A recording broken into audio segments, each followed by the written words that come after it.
So it's time to write a cover letter. Don't worry, you're nearly there. The finish line is in sight, and then the first phase of the application process will be over. So enough chit chat, let's get started.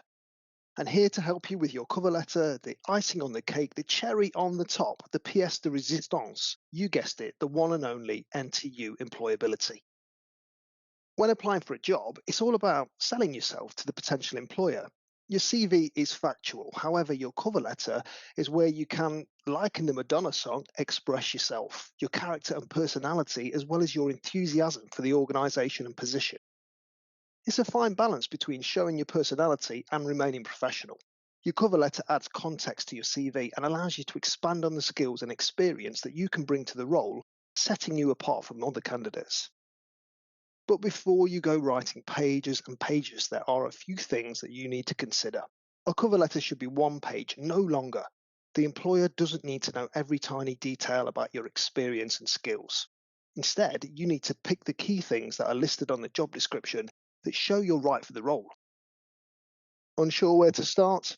Let's break it down into sections. If you can, address the person you are writing to by their name. This will show that you've taken the extra time to research. If you can't find out this information, a simple "to whom it may concern" or "dear sir/madam" is appropriate.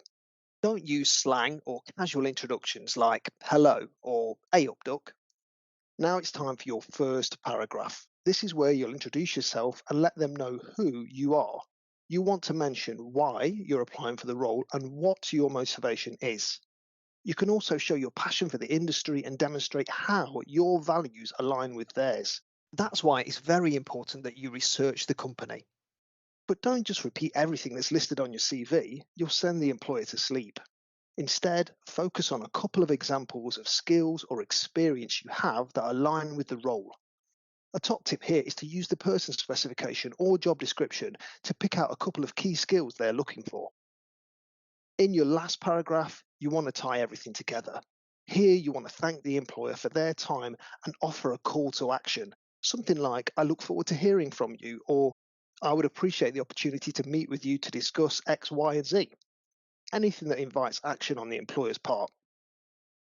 Once you're happy with your cover letter, please remember to check it several times for spelling and grammar mistakes.